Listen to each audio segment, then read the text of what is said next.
such a sweet Mary Jane. Thank you. Brendan's on. That's right. Thank you. And Deborah, shout out to the first person I probably ever knew smoked weed, and she's like one of the coolest people in the world. So, awesome. But the true coolest person in the world is sitting in our living space. Sorry, I just swallowed my spit for a second. Also amongst Reena Ezra, Brendan O'Brien, and Jordan Free, just in case you forgot who we are. Yes, that's right. We're back. This is a sequel podcast. Just in case you're tuning your dial on the radio station machine. Or you're on some other type of drug. Yes. And you just found this. This is a weird DMT trip, man. Yeah. But anyway, please welcome to the podcast, Angel Fajardo. Angel, thank you for being here today. Thank you for having me. Yes. Yeah, I was really eager to jump on that bit, but then I was figuring like, maybe I should wait for the reveal to like make it a more grand opening. It is a pretty grand reveal, I will say. I'm not gonna lie, I already forgot what the bit was, so Mary Jane has clearly made her way to the podcast also. Yes, a lot of forgetfulness happens. I like though when we have every guest on the podcast, they go through their phases. It's kind of like Hot Ones, but with weed. Yes. And we're like, okay, cool, while you're answering our questions, we were taking to, and like people have scatterbrain, or people get spiral into one sort of topic, or people do. And, no apologies here. No justifications needed. You are, safe space, free space. How are you feeling? I'm feeling good. I'm feeling better. I'm feeling great. Good. I drove away from the most deepest, horrible place on earth. And it was only that way because I was Camden? No! Unfortunately, for a second, it was home because that's where I was doing my taxes. My God. It was so easy to just let it go as soon as I saw the time. I was like, I have to be here in a second. I would much rather do this than do something that I'm, quote unquote, legally obligated to do. Yes. Well, you're also legally obligated to be here, Angel. So wait, I'm sorry. The upset was home or taxes? Taxes. Okay. Like, I feel like my home isn't safe because my laptop is there. And that's where I'm filing my taxes. It's just all like a bit. Yeah, just don't use a public Wi-Fi. Taxes were responsible for the best film of the year, though. Were they? Everything Everywhere All at Once was about taxes. That's true. Oh, yes. Yeah, you're right. Yeah, true. When you're filling out your taxes and you're like, I hate my life, I hate the government, why do we have all these systems? Realize that none of this stuff matters. But honestly, the length of that movie is how long it takes you to do your taxes. What is it, almost 3 hours? Yeah, if you're lucky. I don't know. If you're lucky, I think I do over multiple days. And like, I hate that because I want to be able to sit down and just do it. But at a certain point, I just feel like I just got punched in the face. I'm like, all right, taxes, chill, okay? I'll do this date tomorrow. Why are there so many sections? So many. Yeah. Do you do it on the day? No. I came very close. I just finished mine like last week, so I came very close. That would scare the shit out of me. Too anxious. I'd be like, no. It's horrible. I'm doing it now. That's what I'm saying. I don't like you. Wait. So, are you generally a procrastinator? Is this how you operated in school? You left it to the last minute? Well, for this instance, it's my first time doing it. Oh, I've like just given my documents to my mom. That's very nice. This is my first year moving out, and I'm like figuring out Yeah. Well, will say we are very lucky that we have the internet, and there are also online databases doing it in our parents' time when they were our age. Like, nah, you gotta write it, you gotta mail that shit, you have to do everything. That's way more stressful to me. To answer that first question, I was a procrastinator. At school? That's why I'm in this situation, for sure. And where did you go to school? I went to school... Middle school, high school, elementary school. Where was your hometown? Do you know the Morristown area? Oh, yeah. Yes. So I was born there. I first went to Hillcrest, then I moved to Denville, went to... what was it called? Lakeview? No. Yes. Lakeview, Valley View, Morris Knolls, and then I went to FDU. Wow, okay. Very local area. Yeah, and did you go to school with any siblings? Anybody close to you in age, or just you? I tended to drift around. I had a few friends here and there, but I wouldn't say I have a considerable amount of childhood friends. But do you have like a small family or a big family? Like any siblings, or is just you in the house being like, I'm the only one to do these projects? That's what you meant by that question. Also friends, yeah. I guess, I mean, but I did mean just family. Like, did you have anybody, like my brother's 3 years older, so I was in high school with him. I was a freshman, he was a senior, which is the only time we were in school. Well, actually, not true. We both went. Oh no, never mind. I went to Brigham Community College and then transferred to NJT. So he went to NJT first, but otherwise we would have also both been in college at the same time. I have a sister who was about a year and a few months younger than me. So so you were in the same at some points school system. Yeah. Yes. Okay. How was that dynamic? Were you like? I'm sorry, you said younger? Yeah, but my younger sister, Corone. So were you like you're like, I got you, sis. Anyone bullies you? Not at first. I'll beat them with That's only in movies. I guess so, yeah. No. Like, I'll tell them how to procrastinate the bullying. I remember being mean. But it was just like rage that I had no idea like where it came from. But then like all of a sudden it made sense like, oh well, this kind of sucks. No, like it sucks for you. Like I feel terrible after like I don't know pushing you over stuff. Yeah. I think that is just that's a common dynamic between older sibling and younger sibling. Yeah, you're like bound to fight. Yeah. What about you guys? Yeah, I have two sisters. I have an older sister and a younger sister. I'm right in the middle, so yeah. So no, and like there were legitimately like times where we're like, oh yeah, like we would scrap with each other, but then my older sister was like the dominant one for so long though. So like me and my younger sister would try to like beat her physically, and she was like hand to face down to the ground, like fight both of us off at once, and like that went on probably until I was like 13 years old. What was the worst fight? Like about or like the physicality of it? I would say physicality because that's also. Oh my god! Yeah, someone knocked your tooth. Okay. Well, no, that wasn't really a fight. So one time, my sister and I, because there's like joking fighting, and then there's like more serious fighting when you're siblings, right? And there was like one time we were just like joking fighting. And I went to run away, and it was right before bed, I know, because I was wearing thermal pajamas, like a full thermal pajama set, probably like forest green. Wait, how old? I don't know, like 22? No. I was probably like 9 maybe, 9 or 10 years old. Great detail. And I started running away upstairs, and then she just like grabbed onto the back of my shirt, and I'm trying to get away, and she's like latches onto my pajamas, and then I'm like resisting for a while, I'm trying to run, and eventually I get loose, and I'm like, oh, I wonder how I got loose. And I look, and she's missing a tooth now, because... And that was like hit her accidentally. No. The shirt. Because she had latched onto the shirt with her teeth. With her mouth. Yeah. And so she was like. I thought you were with her hand. No, with her mouth. And so I'm like running.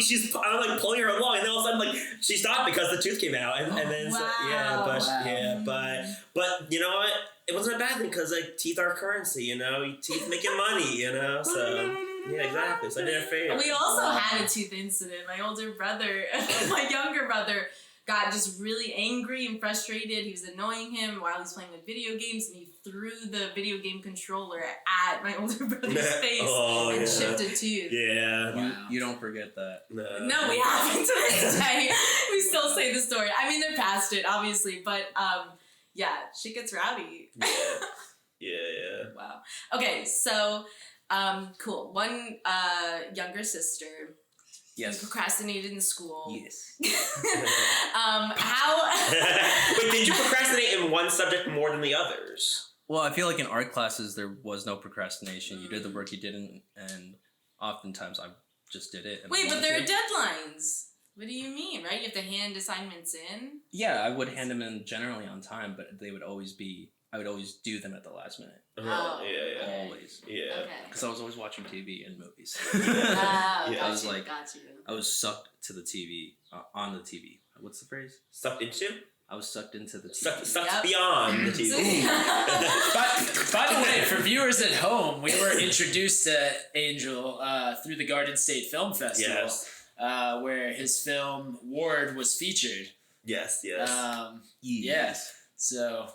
just in case people No, that was good that you said that. Didn't know that. Sorry, we didn't introduce you as a filmmaker. We were gonna get there, I don't know. Sorry. To get to the nitty-gritty I love exploring someone's childhood. No, it's very punk rock how we like didn't introduce what you were, but I was like, we should do the professional courtesy right here. Yeah. But there's so many labels. Like now, people just know he's a procrastinator and a filmmaker. I was procrastinating the intro. I will say the story of how I met Angel at the film festival is like great because so like you know like you get there for the first day. I think it's like the Thursday because it's a Thursday through Sunday of events of like screenings and stuff, and they have a red carpet out there. You know, so you're going up to like the step and repeat and taking pictures. And I think you were with your friends from the film festival or someone that you met there. I think, and you're taking a picture.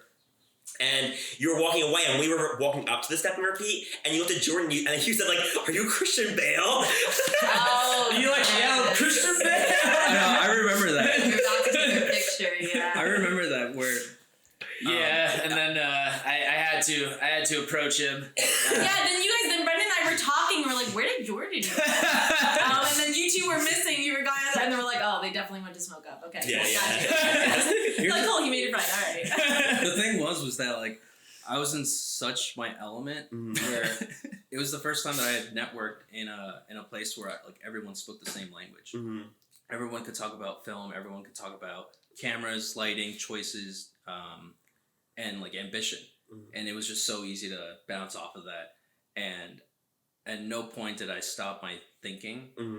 And so seeing you, I was like, "Hey, you look like Christian Bale." But that's the first I've heard. Usually you get like Matthew McConaughey. Yo, I get every actor. I've gotten Joseph Gordon-Levitt. What's been your favorite? What? What's been your favorite?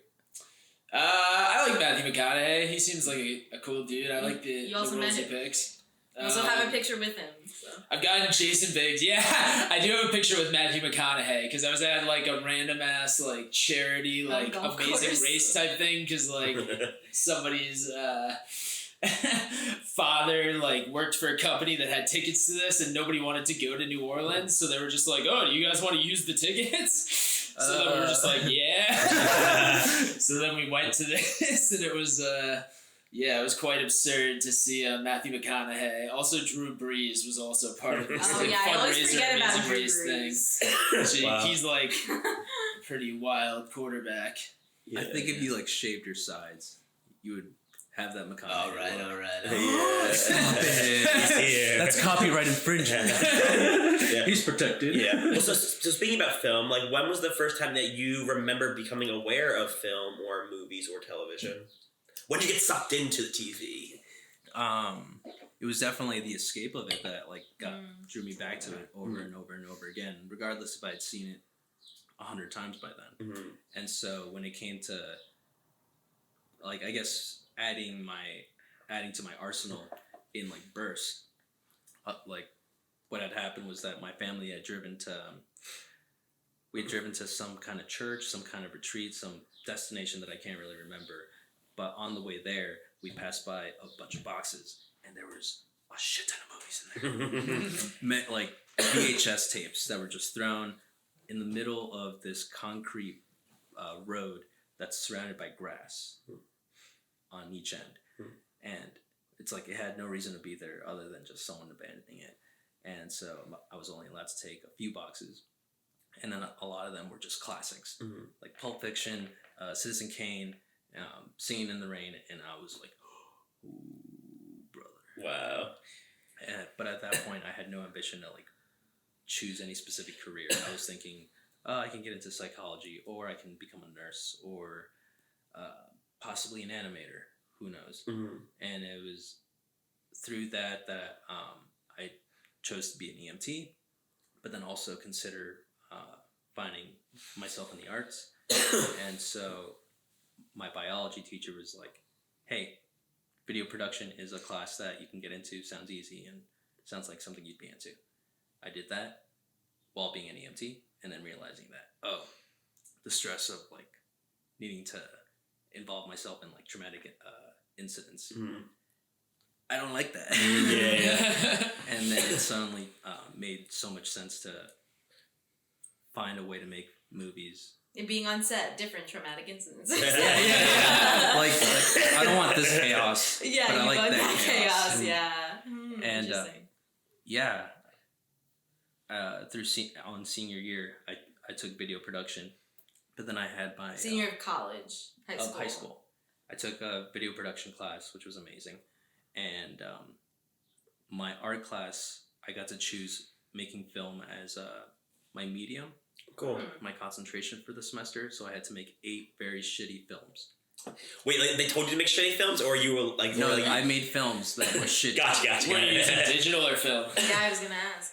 It was DSLR. Okay. Okay. Yeah. Don't remember them. I don't remember them all. That would have been really hard to make 8 films. I was gonna say expensive. Yeah. Wait, what was your favorite of your films that you did make, though? There is a Charlie Chaplin-esque film somewhere in there. Cool. That is emotional without making sense. Interesting. Because I was just figuring out how to like compose. The mechanics of it. Yeah. I was just figuring it out.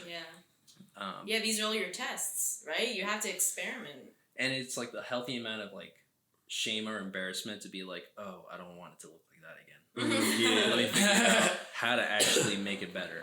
And part of that was, I have to make friends.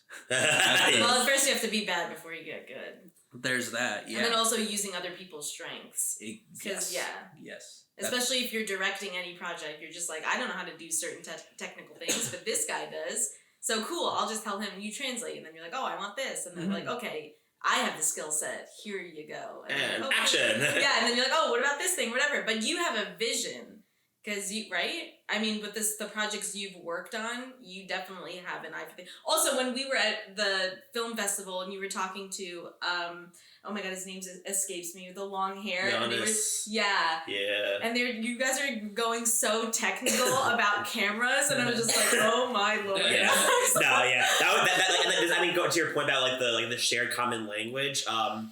It was just like fun to watch people who like knew so much about different elements of this business, like talking about them and like just like sharing, like not even just like a knowledge of, but just like getting excited, because that's the thing too. It's like fun to watch people get excited about. Oh my god, yeah, the light in Angel's eyes. Wow. Yeah. Like he lit up. He was so good. Yeah. What component about making films does excite you the most?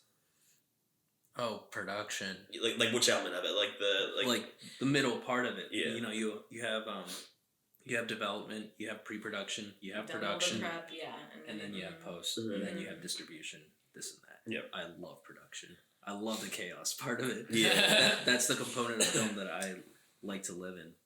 Because when I go outside of it, like getting into pre-production is like hard, strenuous, and admin, which I can do, but I find most of my comfort like getting into the action of it and actually feeling the hive mind work. Yes. What's the craziest thing that's ever happened to you on a set?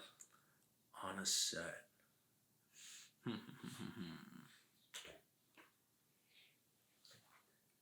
Jordan, you have to answer this one now.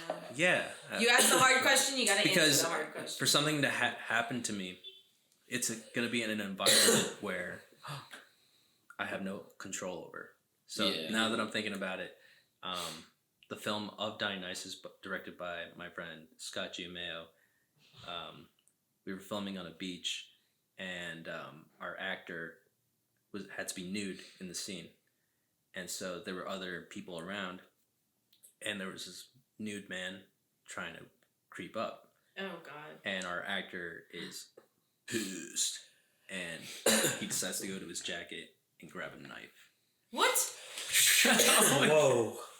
And so there was this moment of like intensity where something's about to go down. Wow. Did he confront him? Did he act with a few front steps? The man in the left, but he was oh my god, but he definitely threatened him. It was clearly a threat. Whoa. And it was pretty funny. Oh my gosh. Well, I guess if he was worried, he had to be on defense. Hell yeah. Oh, hell yeah. Yeah. Yeah. What was film school like for you? It was okay. Yeah. It was what I made of it. I wish it was many things, but then once I realized that if I'm just like asking for it instead of doing something about it, then I'm not going to go anywhere. So let me just do something about it. And wait, what film school did you go to? Should I say? I don't know. Did you say? Yeah, you can say whatever you want. I went to FDU. Yes, you did. Oh, yes. It was good. Just reminding those who missed it. Yes. Who's listening? I totally dissed it. Let's cut that out. So would you say that you've learned more from just working on film sets than actually in school? Yeah, I would say working on films with everybody was pretty cool and very healthy, and it taught everyone like how to function on a set. And yeah, what was the question? Fuck. Did you learn more on film sets than you did when you were in school? Yeah, I think for sure. Because there's a difference between actually doing it versus like learning how to do things in school. Like how people say college is so you know how to learn. Or that's how they phrase it. They're like, oh, so you learn how to learn, like how to observe all this, that, and then they're like, and then you go into the real world and actually do the job, and you learn by doing, and you're like, oh, this is okay. These are the nook and crannies of this job. Were you guys working during college? Yeah. Oh yeah. Yeah. Fuck yeah. Yeah, paying off college while going to college. Yeah. Because I went to a school where like, I went to CUNY Brooklyn, so like it's like a pretty affordable school and like a pretty like good program considering how cheap it is. So pretty much I was of the mindset, I'm like, it's cheap enough where I can just make enough money, just pay it off, and I just like paid it all off while I was going to school. So I'm like very happy to not have to do like any student loans now.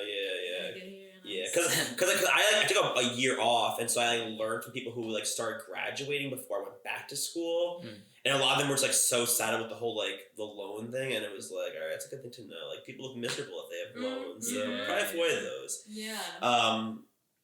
What's like the most important skill that you learn from making a mistake while working on a movie? To probably distance myself for a bit, to like let myself decompress. Like knowing what was the question again? I'm sorry. What was the most important lesson that you learned? Now this is the challenge for me. What was the most important lesson you learned making a mistake while working on a movie?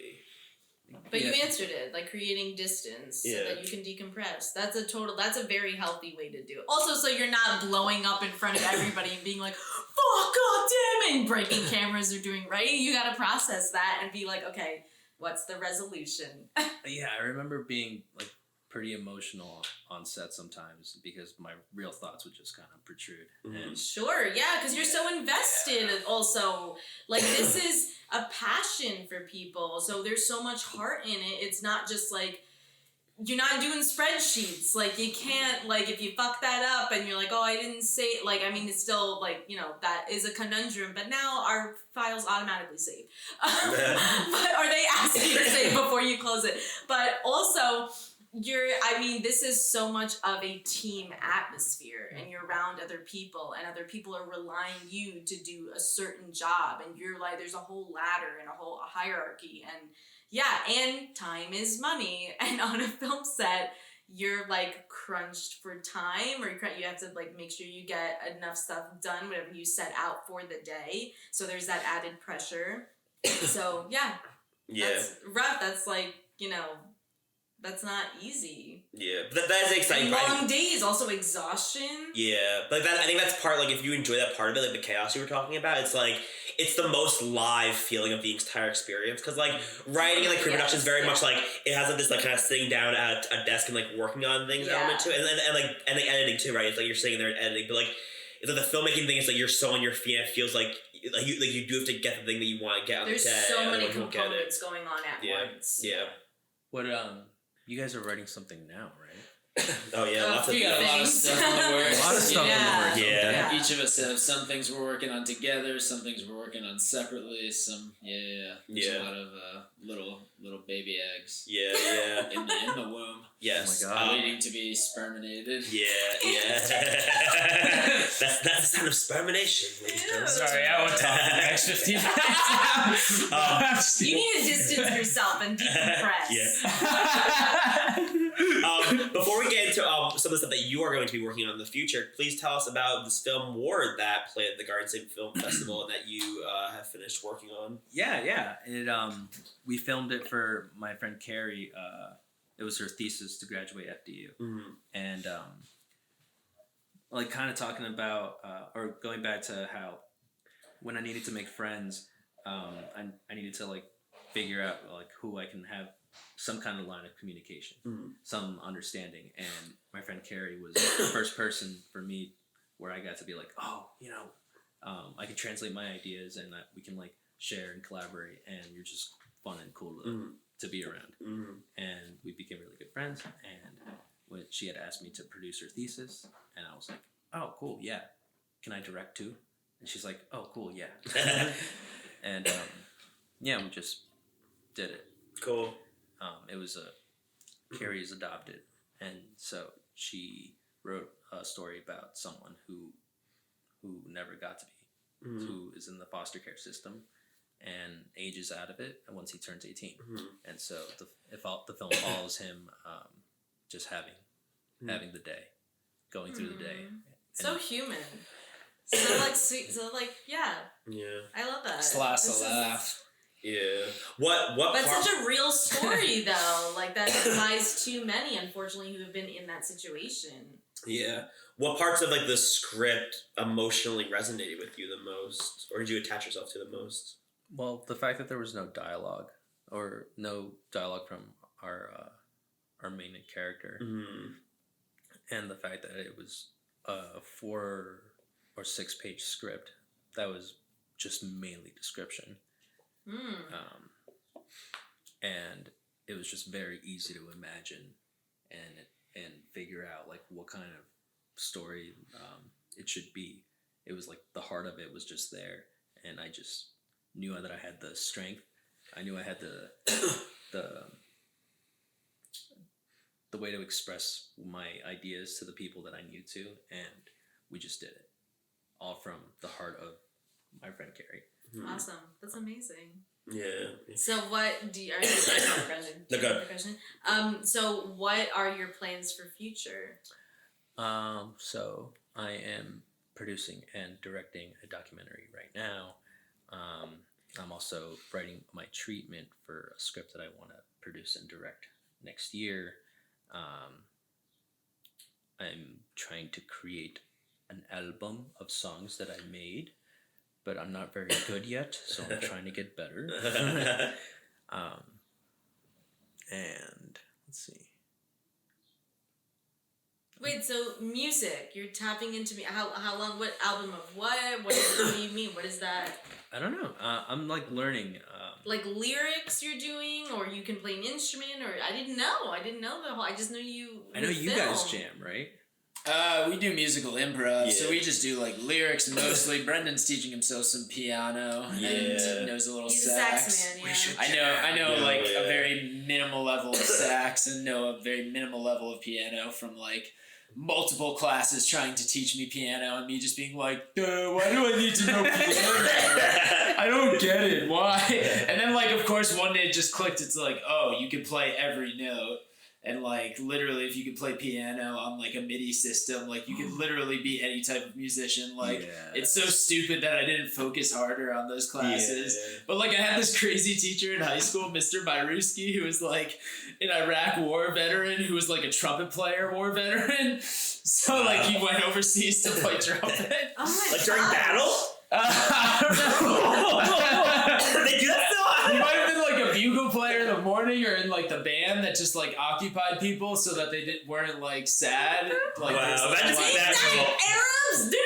But like he was so hard. Like there's this kid in our class who came in and like he would be chewing gum and he was like, is somebody chewing gum right now? Oh. And he's like, you're gonna wish you swallowed that. And then he like threatened to break the fingers of people who were like playing. Okay, he clearly has PTSD. Yo, did he watch Whiplash? Wait a minute, yeah. He was like, I wouldn't do that if I were you. He also had this like high pitched like Kermit the Frog voice. Have you had like so much going on here? Wait, why doesn't he like gum? Because is he in band? Because he like doesn't like the spit sound. and like the like idea of somebody touching the gum and spitting it out and like high sensitivity and like the idea that it could be under his desk. Yeah. My theater teacher hated when we had gum because she was allergic to spearmint. But that's a different situation. Yeah, that's a different situation. Sometimes people see it as disrespectful too if you're chewing gum, like teachers specifically. Especially if it's distracting. But yeah. Yeah. Because it's definitely the noise. Yeah. Yeah. Have you guys ever like had a teacher that just went grim? What do you mean? Oh, you like dark? Flipped out in class? Well, however you interpret that. Okay, so I had an art teacher, and I won't say what her name was, but it was in middle school, and it was one of those things where like it happened, but like I was like too young to really understand what was going on. But she like definitely talked about suicide like in art class. And it was such a that's great. It's like of all the classes to talk about it. And then like I like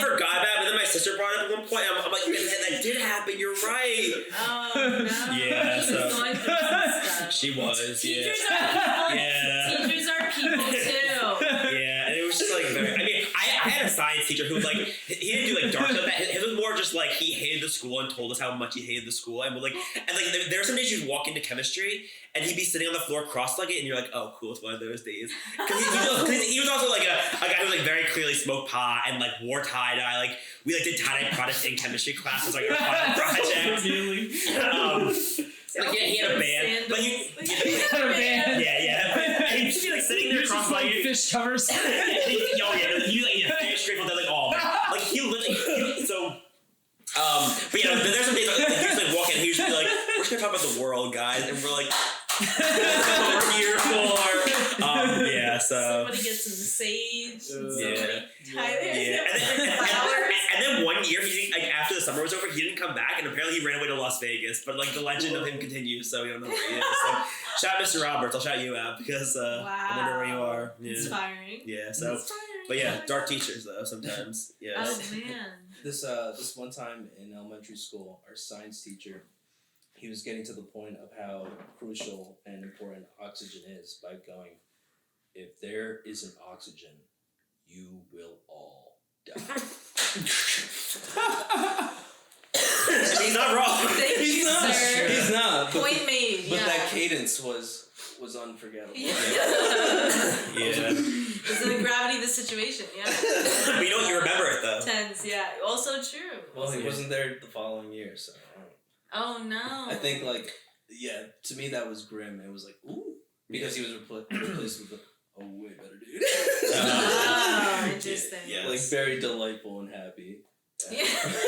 Instead of that bleak man. Yeah. Oh man. I had a teacher who was going through a breakup, and he was talking about the paradoxes of life and how like we all die, so it's beautiful because everything that's beautiful is finite. And I was like, a young teacher, an older teacher? He's like middle aged. I think he's married now to someone else, so it's for the better. But it was like a very public relationship, like two teachers dating in high school. Teacher.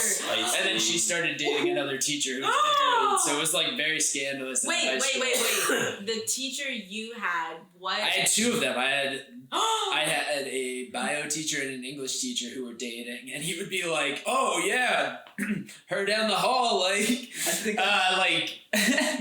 wait. He would be like referencing like, "Oh, she could be like an expert on science, but I could talk her head off with Shakespeare." What a combo! He would just like knock people's like books off their desk and be like, "What up, son?" Like, he was so funny. He was like a wrestler in college. I love that. But wait, the biologist and the biology teacher and English teacher. When she brought me on the best not vacation. The best, oh my. Not vacation. It was a field trip where we had to get samples from the samples from the river. Other kids were there. It was a field trip. Not a one-on-one, okay, just making sure. A one-day vacation is a field trip. Just make sure it wasn't like an English teacher. No. Okay, wait, answer my question. Biology teacher and English teacher. Yes, walk into a bar. The English teacher is like left the biology teacher for No, the biology teacher left the English teacher for an earth science teacher who was on this field trip that we went on. So another science teacher. I wanted to know the subject matter. I caught the scandal like as it was happening, which like anybody should be able to, be with whoever they want. So it doesn't matter. This is why you don't. This is why you don't do it in front of kids. Yeah. You don't date out. You don't shit where you eat, as we say. Yes. Yeah. And like especially like the kid element, just even the fact that like kids pick shit up and like they can tell sometimes when like there's like certain energy between teachers too. Was this high school? Yeah, this was high school. Yeah, so it was like kids were like old enough to know what was going on. And, Exactly. Yeah. And it was like the teachers would like come into like I worked at the library and like I would see them at the library and I was like, oh, these are not the teachers who I thought were dating. These are different teachers. Oh, whoa. Like it's like wild shit. Like in a small town, everybody is just like connected. Yeah.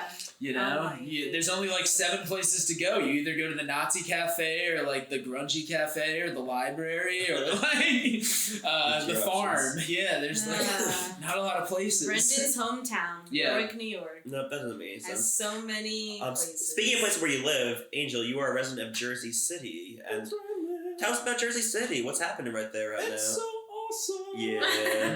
I'm currently on the search for a yuca flour. Okay. Ooh. Or tapioca flour, so I can make pan de yuca, which is a cheesy bread. Ooh. Very toasty but fluffy cheesy bread. Ooh. So what is your ethnicity? I'm Ecuadorian American. My parents are both Ecuadorian. So you were born here. I was born here. You're first generation. I'm first generation. Me too. High Wow. five. My parents are from Iran. Wow. Yeah. So different part of the world. Mm-hmm. But yeah, us too, look at us, pioneers, better than these white guys. That's right. Hello. Look at us. 2 generations have been here at least. Not 4. We're like half of the group is ethnic. It's so nice. Yeah. We're coming back with a vengeance. That's right. Wait, have you been to Ecuador? A few times. I guess I've been offered to go a few times recently. But when you were young, you went. You haven't been recently, or you said you've been offered recently, but Yeah, I went a few times when I was a kid. Okay. Those times were definitely so memorable in that I met an extended part of my family, and I was like, whoa. it's big family. I remember at that point it was like a count of 30, but then of 30 like cousins spread out. Yeah, in, wow, these yeah. areas, and I imagine our lineage just extending. Do you guys think about that? Like, Uh-huh. just how the essence of individuals just spread through generations. Yes. Yeah. Like you are a result of someone who's a result of someone. Yes. Which, speaking of, I saw on Instagram today, one of I forgot which media outlet wrote the article, but every blue-eyed person is a descendant from one guy. They Jesus? traced it back. No, Jesus didn't have blue eyes. Jesus he had no looked eyes. more like us. He was dark. He didn't look like the Jesus he had. He looked more He like was the tan. Jews over here. He was like Moses looking. He wasn't Moses, but This just said Jesus is Moses. Yeah, watch what you say on this Jewish podcast. But that is just so wild that every blue-eyed person they traced it. They did all this genetic, all this research, and they're like, oh yeah, it was one dude. And that because it's not a dominant trait, but there's so many people who have it, and it's just it all started from somewhere, from someone. So it's crazy to trace back. It's crazy. A hiccup in like an evolution of well, maybe not a hiccup, maybe just an alter.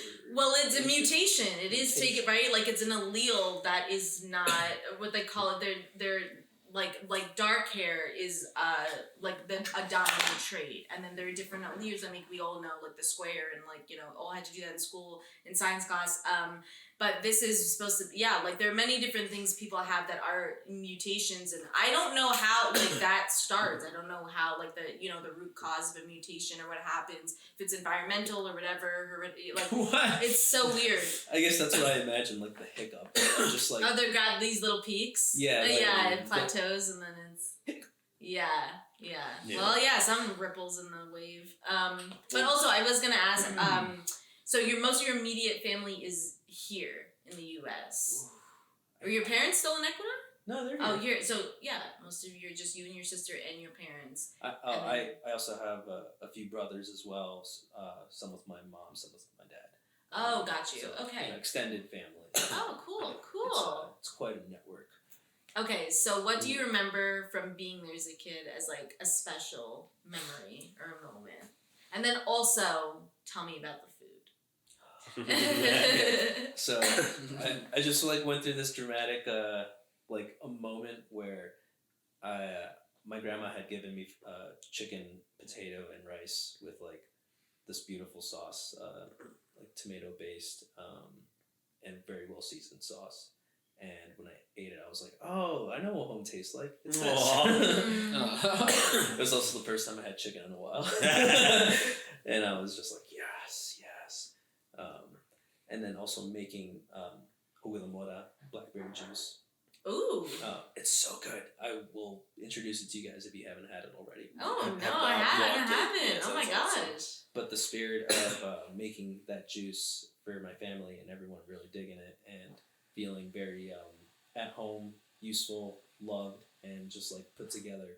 I decided to get the blackberry blossomed into a flower as a tattoo. So, oh, cool. Nice.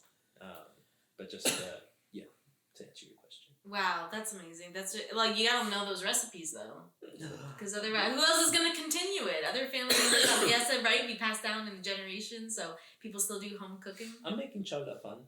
I don't know if you guys have had it. No, haven't had it. Fried rice, shrimp, chicken, beef, mixed with egg, cilantro, pepper, tomato, all kind of bundled like a stir fry almost. Such great ingredients right now.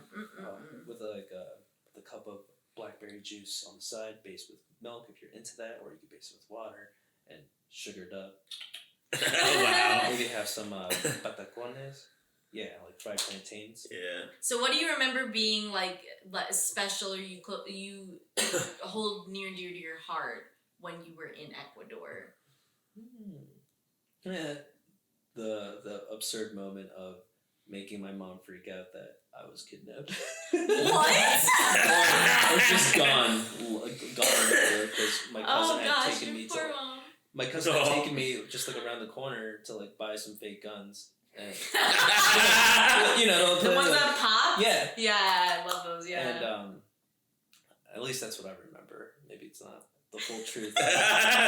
But maybe they're bazookas. Who knows? Maybe they were real. But it was that when coming back, she was like, "I didn't know where you were." No one had phones. It was just kids walking around. Yeah. And I think in that same trip, the olden days. The past. In that same trip, I believe, I had a camcorder. And I was able to record my grandma making chicken soup from scratch. Oh, nice. Oh, wow. So I got her like chopping up the Wait, chicken. so how, is this your first camcorder? I think Was this so. how old were you? 10-ish. Wow. The Panasonic SDRH40. Wow. Amazing. Do you have any like home videos, VHSs of you growing up, or any old footage or stuff that your family kept? Just photos.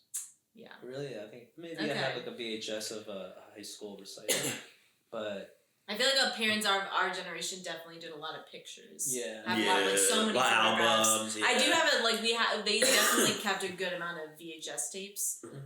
My parents did, but it's nice that we still have tangible traces of our stuff. Right? Because now people who are like parents now, everything obviously is digital. Everything's through like, oh, let me bring up my Instagram album. Let me bring up my Facebook photo album. Let me and that's where everything is saved. You know, that's the thing. I think when it's like physical, when you only have that as an option, it's like a lot more precious in a way because unless you just take a picture of the picture. What? No, I'm saying like the idea like our parents like took photos and videos and like back then when they were doing it, it was like we have to get this moment right now. But like we do that all the time now. You know, it's like people like kids are gonna look back at themselves like when they're like older at like baby photos, and there's gonna be so many. Like so many pictures to go through, you know? Yes, yeah. Because it's not like a rare capturing of the moment. It's just it's so quick. Yeah. Right. Yeah. And it's easy too. I mean, that is definitely a nice thing in a lot of ways, though. Like the easiness of how easy it is to get photos of things, and because like otherwise, imagine like you had to just like bring a camera with you if you wanted to like take a picture of like things you did, like because we're all, like even like the film festival, like we took so many pictures at the film festival. Because it's so easy because we all have phones, but it's just like if you didn't bring a camera, gone. Yeah. So you got your first camcorder when you were 10. As you were like throughout your childhood and as you were getting older, what this is your time to drop movie names. Like what specific films stood out? I would usually rewatch some. Oh, shit. I used to watch A Clockwork Orange a lot. I just watched it the other day, actually. Yeah. I don't know. They're making a remake? Wow, a lot. Making a remake? No. With Evan Peters? Really? I can see that. I totally that makes see me feel that. uncomfortable. I totally it makes me feel uncomfortable too. Well, the original movie makes is very uncomfortable. Yeah, well, you could watch it over and over again? Well, because It's pretty interesting. there were so many, it was chaotic. in how it was how it presented itself. Mm-hmm. You went through time lapses, you went through slow motion shots, you went through POV shots, like of a camera just falling to the ground. Interesting musical sequences, and then also just gore and violence and and just awful things. And it was just really interesting to find a very radical point, or like a limit almost, where like, okay, this is kind of like the very edge of it. I don't want my work to be anything like this at all. So it was one of those movies that I rewatched, similar to other movies that are unlike anything like that. It would just happen to be like one of the first examples of like me being obsessive over movies and figuring out why they're trying to tell me something. Like a message that So what else is on the other end of the spectrum? Beautiful movies like Amelie or Children of Men or Ratcatcher. I have a tattoo for Ratcatcher as well. It's Such a Beautiful Day. Have you seen Such a Beautiful Day? Oh, the animated movie, right? Yes, by Ron Hertzfeld. Yes, very good. Very like dark also, but like very, very interesting. Emotionally very, very interesting, especially. Yeah. It's like having hooks to your heart, and those hooks being having anchors at the very end of it, dragging you down. It's very intense. Yeah, and the animation is so simple but so effective in that movie too. Which is like what filmmaker influenced your style the most? I think Lynn Ramsey definitely hit me hard. Cool. For sure. Have you seen Ratcatcher? No, actually I haven't. It's very intense, and there's a very pretty little beautiful hiccup, like a little moment where things are just happy, and then it just goes back to being melancholy. And I'm like, oh my god. How dare they? That was so beautiful. What the hell? Yeah, it's like they're toying with your emotions. Oh my god, it was so toxic. Yeah, yes. But it was just also a perfect film. Oh my god. Also, what's it called? Jane B. Par Agnes V. by Agnes Varda. That's good. That's a masterpiece. It's a documentary portrait. It's a film portrait. It's almost not a documentary, but it still is. So what are your thoughts on documentaries versus narrative films? When you get to do them or like partake in either, is there one you like more, or how are the experiences different? Well, I guess it's always about what's necessary about it, what's not. If the story needs to be told in a documentary fashion, then it needs to be told in that way. I guess it's just you choose the medium and then for your message, if that makes sense. Yes. No, of course it is. It's what's his face? Something McLuhan. The man who invented communications. I'm blanking. I don't know.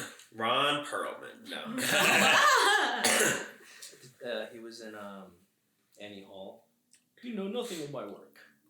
Oh yeah. I don't know his name. Boy, if life were like this. Yes. That moment. Yes. Oh, Charlie Chaplin. I love Charlie Chaplin. Yeah. What do you love about him? I love that he can make you laugh and cry. He made me cry. Yeah. Have you seen The Kid? Of course. Yeah, of course. I don't know if I think I've seen every Chaplin film and every Buster She's a Keaton Chaplin film. file. Yeah, I made a short with my little brother that was like he was mini Charlie Chaplin. So it was like, because I love doing things to make him like the star of my movies when I was growing up. When I was like in middle school and high school, to have like not like it was a mature adult theme in any way, but like having just putting him in different predicaments and different like conundrums or stuff happening to him, but like seeing it through a kid's lens. And that's why I loved, like, you know, having him in the projects when he was like in elementary school at the time. And yeah, it's just, I don't know, it's just so fun. It's great cinema. Yeah. It's so fun. Yeah. Is The Kid your favorite of his? It was for a very, very long time. What about it? What part of it? The fact that a kid gets to grow up with like basically a dad, and that like separation just kind of being ripped away. Yeah. Like hits me in my core. Yeah. Yeah.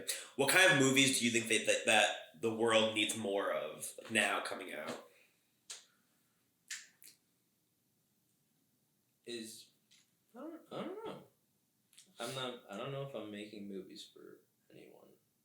No, just in general, like what do you wish that there, like what kind of movies do you wish that like existed in theaters more? Wish that like what kind of movies would you wish you could see more of? I don't know. I'm pretty content. Really? There's nothing more you want to be in the conversation? No. Or to be I'm chill with everything just being what it is, and I'm doing what I want to do. Cool. Why, Brendan, did you ask that because you had something in mind? No. You're also content with the state of film? What do I wish there was more of?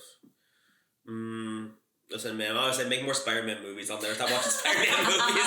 Love that guy. Nah, I have to think about that. What movies would you always say? I feel like the past few years, though, we did get a very interesting mix.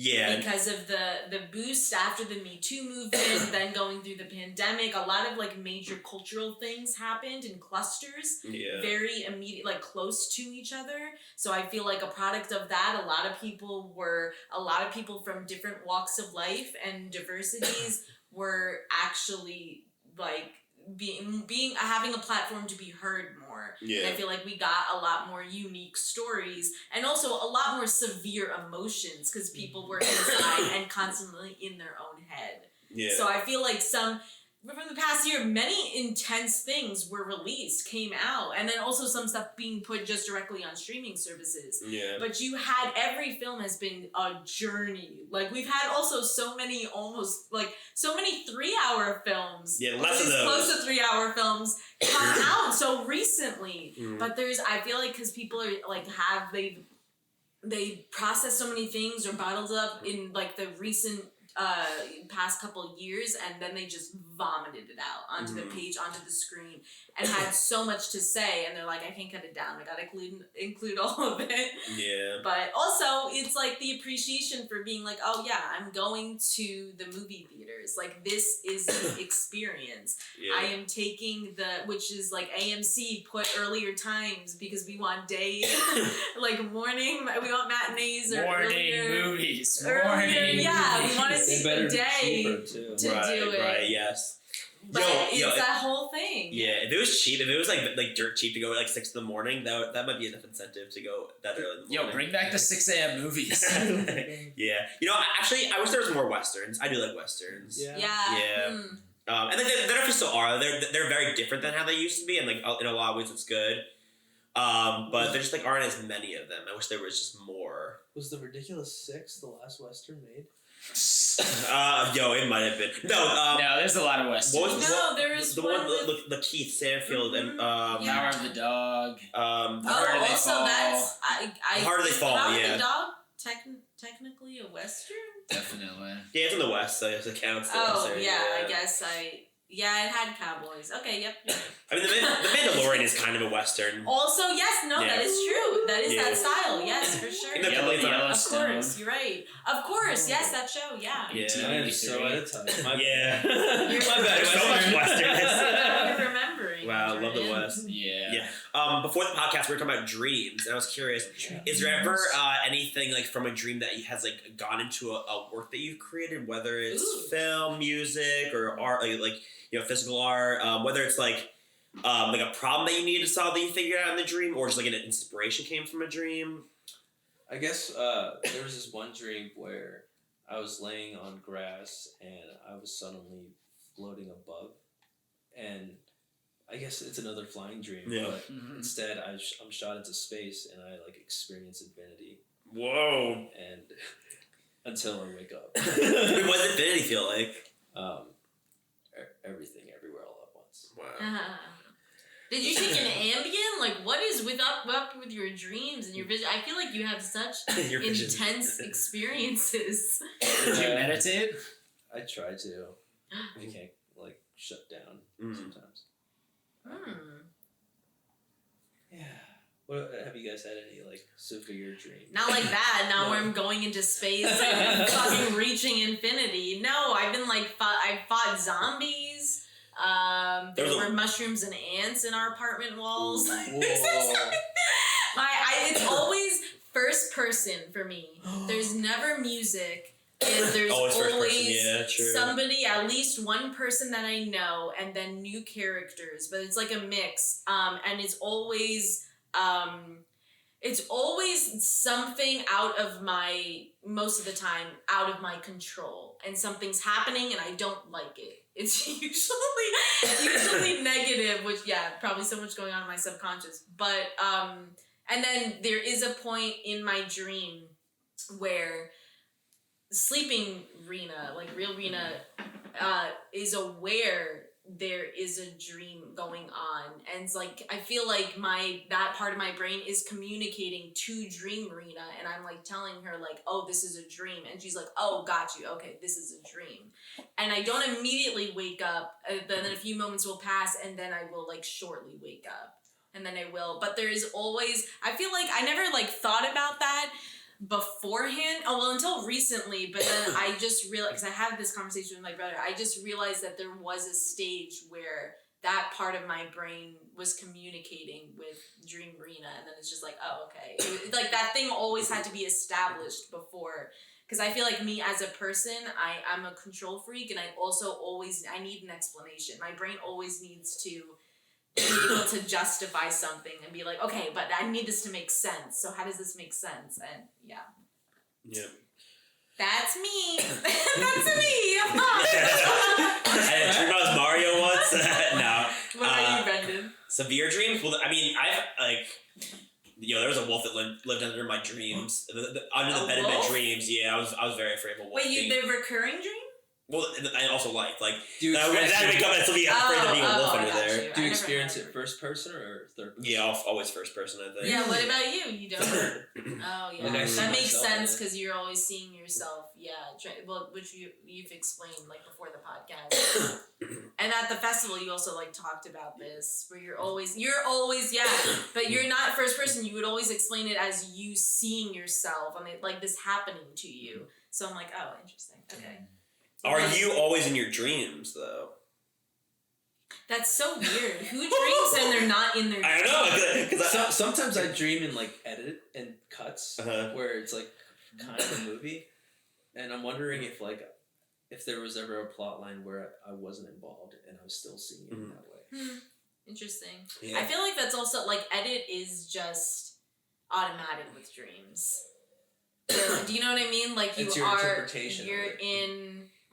you're in dreams, it always feels like you're in, like, the living room, and then in a snap, you're like, oh, now I'm in a park. You never see the transportation, you just get there. It's such a weird feeling. Yeah. Right? Have you seen, Eternal Sunshine of the Spotless Mind? Yeah. That it expresses that so beautifully. Mm-hmm. The transition of location to location. Especially there's like one point where like he goes to turn her around, and like every time he turns her around, like it reverses back to like the back of her head, or you never actually see her face. And I feel like is that Elijah Wood? No, it's Jim Carrey is like in like it's like when like things start disappearing, and he sees Clementine, and he like runs up to her trying to like talk to her. And then, like, when he keeps trying to turn her around, it keeps, like, snapping back, like, the other way. So he can't actually see her. And I saw that, and I was like, that is, like, the most accurate, like, portrayal of, like, what that feels like. I mean, it's not everyone. Cause, like, I definitely can see faces in my dreams. But, like, then there are some times when I feel like... They're blurred. Yeah, they're blurred, yeah. Or, like... yeah, definitely. I relate to that. Yeah. Wait, Jordan, what about you? I have a lot of like scary dreams. Yeah, a lot of like death dreams. Oh my gosh! Like from a young age, I had like murder dreams. I was murdering. Same. Yeah. I had a lot of murder dreams when I was young. Yeah. And then like most recently, like Not really. I don't dream a lot because I smoke a lot of weed, but like you do dream, you just don't remember them. I don't know. You can't not dream. Your brain is going through a state of like that. That's not. Yeah, but just because you don't recollect it doesn't mean it's not happening. Yeah, but if a tree falls in the forest and nobody hears it, it still fucking falls. There's no tree. There's no fucking tree. The forest burns. Yeah, but like I was having some like nuclear war, like bombs dropping on me dreams. Like I would have apocalyptic very dreams recently. Whoa. Yeah. Yeah. Cool. A lot of like Russia. I was about to ask Korea. Russia. Probably North Korea or Russia dropping a bomb on us. Most cool. likely. Bay of Pigs, Cold War. We are pretty close to New York City, where it would be a pretty good target for mass destruction. Are you in your dreams? Yeah. Do you know they're making a new skyscraper? The plans are set in New York City. They call it the Big Bend. What? You see? Yep. Look it up. Is it bent? It's like it's like a roller coaster. That's what it looks like. Can you ride on it? It's just one, like the loop that Yes, there goes must be up an and then it elevator. goes all the way down. No, you can't ride on it. I'm not saying it's a roller coaster. I'm just giving you a visual. Oh, okay. I'm saying it's a little. Well, I was imagining myself riding a roller coaster in New York City. That's not pretty damn fun. No, don't think American Dream. No, it just goes like that. I'm sorry, Jordan just said something where it made me think about that. That's another new thing in the news. This just in. This just in. Angel is amazing. Thanks for coming on the podcast. Yeah, this was really fun. Thanks for opening up and sharing with us. Yes. Please share all of the things that you want people to look at and watch. Yeah, and plug consume where they of can find you. Plug, Chuck. I have an Instagram, a film page called When Birds Flock. I shoot 35mm film, and my main Instagram is AJF Shots, and Ward has an Instagram called Ward Short Film. Great, awesome. I also got some shows coming up if you guys are looking for some comedy. On May 4th, I'm going to be at Just Jake's in Montclair, New Jersey. So I'll probably get a New York show sometime soon. Yes. And then also Duly Noted is coming back in May. So keep your eyes peeled for some musical improv with Brendan and I. Yeah, we're very excited for that. And also we have our short fiction podcast, audiobook series called Long Tales, Short Tales. You can either read or you can have someone read you a story. Honestly, if you have a hard time going to bed at night, pop one of these in. One of them is a little bit scary, but so like maybe not that one, but like they're fun to listen to. They're fun to listen to, yeah. So and they're totally free. They're on our website and on our YouTube and Spotify and Apple and all the places that your earbuds take you to when you are existing in this life. Great. Peace out. Bye. Have a great rest of your life.